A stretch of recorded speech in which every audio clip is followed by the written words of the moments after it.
Hi hello welcome to GR TV. తారుమారైన రంగులు, జాతీయ జెండాను అవమానించిన కాంగ్రెస్ సర్కార్.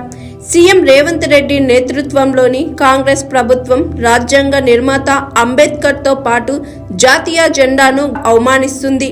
గణతంత్ర దినోత్సవం రోజున సెక్రటేరియట్ వద్ద ఉన్న బాబాసాహెబ్ విగ్రహానికి కనీసం దండ కూడా వెయ్యని కాంగ్రెస్ సర్కార్ రిపబ్లిక్ డే శుభాకాంక్షలు తెలుపుతూ రూపొందించిన ప్రకటనలో త్రివర్ణ పతాకాన్ని తప్పుగా చూపించింది.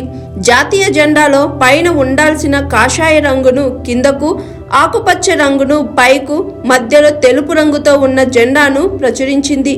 అందులో ఐటీ పరిశ్రమల శాఖ మంత్రి శ్రీధర్ బాబు, రేవంత్ రెడ్డి, అంబేద్కర్ చిత్రాలు కూడా ఉన్నాయి.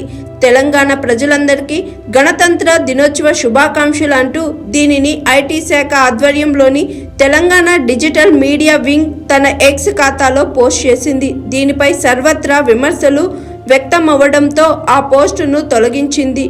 ఫ్లాగ్ కోడ్లో ఏముందంటే, భారత జాతీయ జెండా దేశానికి గర్వకారణం, భారతీయులు అందరూ గౌరవించే పతాకాన్ని ఆ నిబద్ధతకు శ్రద్ధశక్తులతో నిర్వహించడం ప్రత్యేక బాధ్యత.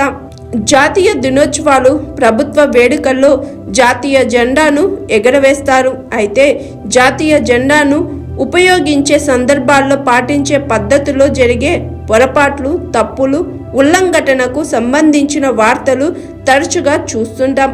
ఒక్కొక్కసారి చట్టపరంగా శిక్షాకర్మం కూడా అవుతుంది.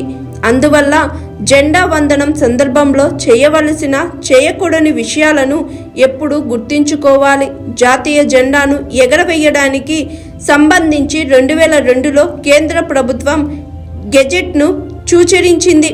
త్రివర్ణ పథకంలో పైనుంచి కిందకి కాషాయ, తెలుపు, ఆకుపచ్చ రంగులు సమాన కొలతలతో ఉండాలి. జెండాలోని తెలుపు రంగు మధ్యలో అశోక ధర్మచక్రం నీలం రంగులో ఉండాలి.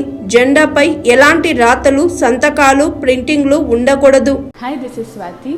లైక్ చేయండి, షేర్ చేయండి, కమెంట్ చేయండి అండ్ సబ్స్క్రైబ్ చేయండి GR TV. Hi, this is Monica. Please like, share and subscribe GR TV.